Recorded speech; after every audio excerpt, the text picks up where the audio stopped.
Donc alors bienvenue à vous. Donc nous sommes aujourd'hui lundi 25 mai. Bienvenue sur le Market Inside. C'est Noël Clément qui est avec vous pour commenter la clôture du marché européen. Vous avez le rappel légal actuellement en incrustation.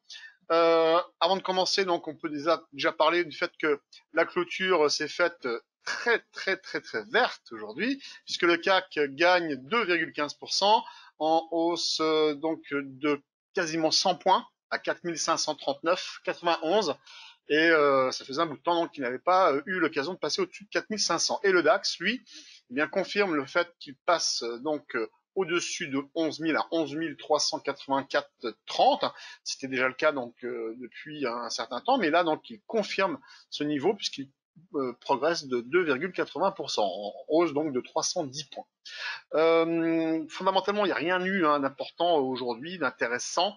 Demain, ça sera surtout donc le conference board, la conférence du conference board qui fera donc je dirais la tension donc des investisseurs et puis aussi la vente des logements neufs. Alors, nous allons donc tout de suite passer sur le gold que nous voyons actuellement donc en weekly, en hebdomadaire. Et là justement, on va continuer donc dans la même filière pour les personnes débutantes, puisque nous allons regarder donc le graphique en chandelier japonais. Donc vous vous souvenez, on en avait parlé la dernière fois. Et là cette fois-ci, donc nous allons simplement parler d'autre chose.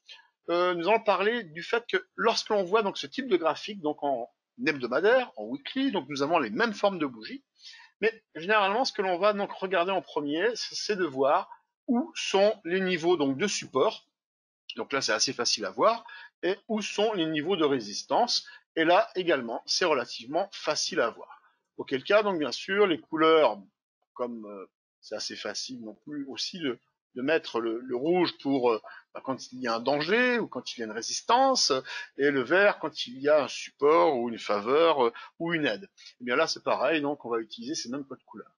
Donc, quand nous regardons donc ce type de graphique, eh bien, nous voyons tout de suite donc effectivement des niveaux qui sont assez facilement identifiables, à la fois à la baisse comme à la hausse. Mais également, il y a également des formes, comme là, ici, c'est clair de voir qu'il y a comme quelque chose qui ressemblerait à une tasse, à une soucoupe, dans le type justement des approches graphiques, quand nous voyons ce genre de choses, eh bien, nous validons ceci comme étant quelque chose de plutôt haussier.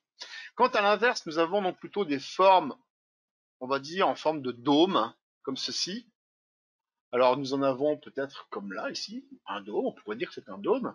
Eh bien, quand nous avons ces formes de dôme, eh bien, c'est plutôt baissier. D'ailleurs, ce que l'on peut faire, pour reprendre l'exemple des supports et des résistances, là, on peut identifier quelque chose qui ressemblerait justement à un support, puisque nous avons donc un ensemble de structures qui seraient plutôt en arrondi, mais avec le rond plutôt vers le haut, et les parties donc de pic, un peu comme des M, plutôt vers le bas. Lorsqu'on les franchit, lorsqu'on les casse, généralement, nous avons un marché qui tombe.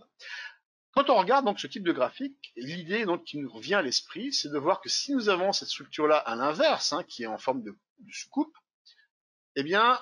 forcément, on aurait plutôt donc l'idée de voir le marché plutôt monter. Alors, ce n'est pas donc bien sûr pour demain, c'est l'or, mais parce que là donc nous avons entre cette partie-là, cette période-là et cette période-là, nous avons quand même 8 ans, puisque là nous sommes environ aux alentours de octobre 2012. Donc ça veut dire qu'on peut encore rester dans cette zone-là un certain temps, plusieurs semaines, même pourquoi pas, même plusieurs mois. Mais l'issue que nous avons à l'esprit lorsque l'on regarde ce type de graphique, c'est de voir tout simplement l'ensemble de ces prix qui sont ici. La technique, c'est de projeter les prix au-delà de la résistance et généralement, ce que l'on a en dessous, nous l'avons au-dessus. Un peu comme un reflet que l'on a dans l'eau. C'est d'ailleurs pour ça que l'on appelle ça aussi une ligne d'eau, une ligne de coup. Et ce que l'on a en dessous, on le retrouve au-dessus. Alors, si nous regardons donc qu'est-ce que l'on avait environ en prix en dessous, 1100, 1200 $, grosso modo. Et au-dessus, au niveau de la résistance, nous avons environ 1800 $. Donc il y a 600 $ à peu près. qui existe entre cette partie-là et cette partie-là. C'est vraiment donc schématisé. Eh bien, normalement, donc, on devrait avoir dans quelques mois l'objectif de voir l'or, si on est environ à 1800, plus 600, on arrive à 2400. Alors 2400 dollars, ce sont des sommes assez exubérantes pour certains, puisque 2000 déjà, c'est quelque chose donc difficilement envisageable. Pourtant, les 2000 dollars qui se situent donc ici, là, au-dessus donc de cette ligne de coût, peuvent être tout à fait envisageables pour septembre-octobre. Voilà. Et la dernière chose que nous allons aborder donc dessus, c'est justement les moyennes mobiles que nous voyons ici. Eh bien, ces moyennes mobiles sont la représentation de la psychologie des investisseurs qui eux-mêmes donc vont prendre des positions à l'achat ou à la vente, qui vont faire donc que les prix vont monter ou descendre. Et à partir du moment où, par exemple, ici nous avons donc des prix qui montent, eh bien, la moyenne des pour en ce qui concerne la moyenne mobile en bleu, elle est à 55 périodes, celle qui est en orange à 144 périodes, et en marron à 377. Ce sont donc des unités de période qui sont issues donc d'un mathématicien qui s'appelle donc Fibonacci, mais on en parlera beaucoup plus tard. Simplement, c'est pour dire que ça ne vient pas de n'importe où, c'est quelque chose qui correspond déjà donc à une suite de mathématiques. Donc, lorsque nous avons donc ces moyennes mobiles qui représentent donc cette mentalité, cette psychologie, cette confiance, cette ambiance, cette humeur, eh bien, à partir du moment donc, où elles deviennent haussières, eh bien, elles traduisent tout simplement donc un ancrage de cette confiance justement sur du moyen, sur du court ou du long terme. Et quand nous avons donc pour le cas là, en hebdomadaire, eh bien, des moyennes mobiles qui sont très fortement haussières, eh bien, nous avons un sentiment fortement orienté à la hausse. Ce qui veut dire que, en plus de cette structure que l'on a vue, en arrondi, qui est haussière, avec donc cette ligne de coût qui fait résistance, et également ces moyennes mobiles qui traduisent cette psychologie, eh bien, il y a comme une évidence qui fait que lorsque l'on va se retrouver, eh bien, aux alentours justement de cette zone de résistance, et là donc je repasse en unité quotidienne, en daily, eh bien, il est probable d'observer dans les jours, dans les semaines qui viennent, eh bien, des structures. Ici, nous en voyons une que nous avons pu exploiter, qui est donc en triangle. Et là, donc, on revient donc encore une fois, structure en arrondi, structure en triangle.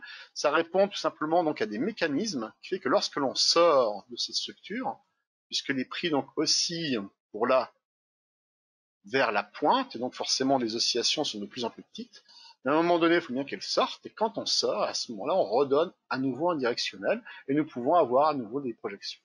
Voilà, je n'en fais pas plus sur cette partie-là. On abordera donc pour les débutants donc d'autres parties justement pour comprendre comment on peut utiliser un graphique et comment on peut l'interpréter pour pouvoir après donc investir dessus. On va directement maintenant aller sur le CAC.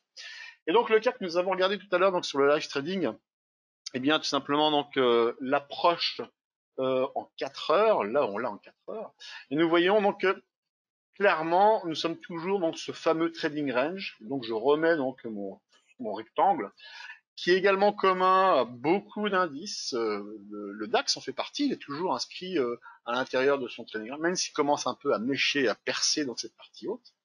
Ou le cas du Nasdaq, qui est lui dans un trading range, mais avec une dérive haussière.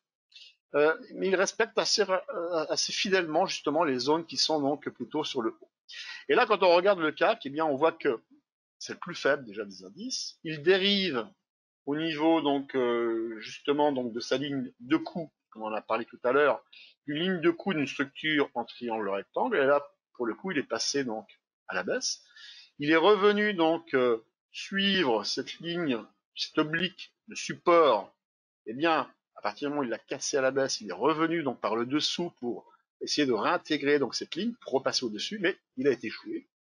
Eh bien, nous voyons également cette moyenne mobile à 144 périodes qui, elle, est baissière. Et là, donc, on retraduit aussi donc la psychologie et l'ambiance, la confiance qu'il y a donc sur le CAC. Et on voit que cette confiance, elle est plutôt pessimiste. Et ce que l'on a dessiné donc avec les clients XTB tout à l'heure, eh bien, c'est une forme de structure qui pourrait, si effectivement on la dessine comme ceci, ressembler à un triangle rectangle qui serait plutôt haussier. Mais effectivement, donc si on n'arrive pas à franchir correctement donc à la hausse, ça pourrait aussi ressembler donc à un triangle symétrique. Dans tous les cas, c'est compliqué donc de pouvoir prendre une position à l'achat ou à la vente, puisque nous ne savons pas si vraiment le marché a décidé de prendre une orientation à la hausse ou à la baisse, ou est-ce qu'il est actuellement en train d'agoniser quelque part sur ces hausses et qui ferait qu'à un moment donné, quand il y aura une réelle décision franche, avec donc des chandeliers qui seront plus à la verticale, avec du vrai caractère, plutôt que d'avoir donc des chandeliers qui sont plutôt un coup à la hausse, un coup à la baisse, un peu comme un ping-pong, partie qui est un coup en haut et un coup en bas, eh bien à ce moment-là, donc il n'y aura pas d'équivoque. Pour l'instant, donc le marché, donc, même s'il donne bien sûr une belle hausse pour aujourd'hui, il n'a pas encore pris sa décision. Et l'idée donc pour les clients d'XTB, c'était de dire si vraiment on devait prendre une position, ce serait donc déjà donc avec un très faible levier, mais on peut tester le marché en disant ok, je rentre, je prends un risque, mais au-delà donc de cette structure, qui serait donc corroborée avec l'idée que nous avons des bandes Bollinger comme ici en noir, qui repartiraient donc en bulle, et on pourrait viser donc la partie supérieure aux alentours des 4006, 4007. Bon. Et à la baisse, si effectivement on casse donc cette oblique, eh bien nous reviendrions donc à ce moment-là sur une zone qui serait comprise entre 4180, mettons, et 4300. Voilà, donc en tout cas, ce qui est important donc de voir, c'est que l'ADX qui lui donc donne le sentiment et la puissance d'un sentiment haussier ou baissier, eh bien là donc actuellement c'est plutôt encéphale plat. Il n'y a rien, il n'y a pas de tendance. Et en plus de ça, le DI+ et DI-, c'est quasiment confondu, même s'ils viennent juste de croiser. Allez, on termine avec le Dow Jones. Eh bien, Dow Jones, lui, comme on en parlait tout à l'heure, eh bien cette fameuse dérive, nous l'avons également ici, un coup en haut, un coup en bas, un coup en haut. Elle est donc toisée par justement le gap baissier qui est commun sur le CAC, sur le DAX. Il n'y a que le Nasdaq qui a totalement donc invalidé tous ces gaps baissiers, même le truc qui est tout en haut, celui qui émanait donc du 24 février, si ma mémoire est bonne, 24 février, exact. Et donc les autres indices qui sont des indices, on va dire conventionnels, qui n'a pas donc, je dirais, 5% de la cote qui correspond en définitive à 95% donc des échanges à la hausse, comme justement le fameux Amazon, Google, Apple. Il n'y a que quelques entreprises comme cela donc qui monopolisent le marché, alors qu'en définitive, il y en a quand même une majorité qui, elles, ne sont pas forcément aussi haussières que ces GAFA, on les connaît sous ce nom. Eh bien, nous voyons donc au travers du Dow Jones, effectivement, donc ces entreprises qui, en réalité, donc n'ont pas choisi de direction. Depuis qu'on est sorti du biseau, on n'a pas choisi de direction. Et là, c'est bien compliqué donc de pouvoir prendre un pari à la hausse, parce que là, si on prend ce pari et qu'effectivement, avant donc d'être sorti, puisque là, nous ne sommes pas sortis à la hausse, c'est un énorme risque, puisque prendre ce pari à ce niveau-là, sachant que nous avons ce gap, sachant que nous avons également en daily, en données quotidiennes, la moyenne mobile à 144 périodes qui est baissière, eh bien nous pourrions très bien nous cogner sur cette partie, même mécher, même on peut même monter sur les 26 000, pourquoi pas, et pourtant donc ne pas parvenir donc à clôturer, à consolider au-dessus et à enfoncer, repartir, et pour le coup donc repartir, prendre des appuis plus bas et pour peut-être réveiller des intérêts acheteurs, pourquoi pas. Et auquel cas donc on est à 25 000. Et le risque énorme, c'est que effectivement, si on achète 25 000, on a un énorme risque de se retrouver peut-être 3 ou 4 000 points plus bas. À la hausse, c'est vrai que si on y va, eh bien ça se fera avec des chandeliers de caractère, comme celui-ci, comme celui-ci, comme celui-ci, à la hausse. Et à ce moment-là, donc nous devrions avoir la même chose ici, qui ne donnera absolument aucune équivoque. Donc là, il faudra être très rapide, et auquel cas, donc, bien sûr, ne pas prendre de levier, puisqu'encore une fois, si on monte, il faudra immédiatement donc faire de la protection au travers de stop loss. On peut acheter sur cette partie-là, monter, mettre un stop loss en dessous, après reprendre une ligne, mettre un stop loss en dessous, ainsi de suite, monter en escalier, mais vraiment se protéger car rien n'est fait. Rien n'est fait. Surtout qu'en plus, donc, il y a des catalyseurs qui peuvent arriver au travers donc d'informations fondamentales et qui prendront donc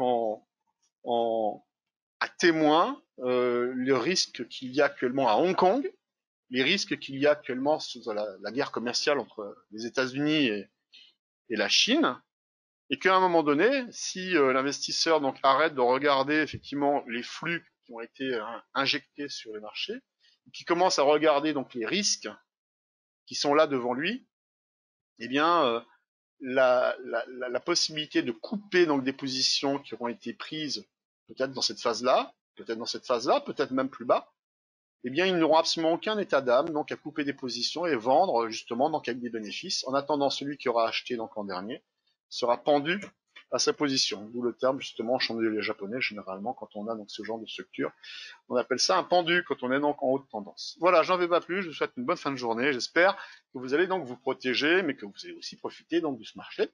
Il peut partir à la hausse, mais avec des petites lignes, des petits leviers. Ne vous laissez pas donc griser donc par des mouvements donc qui n'auraient pas de lendemain. Voilà, à bientôt. Au revoir.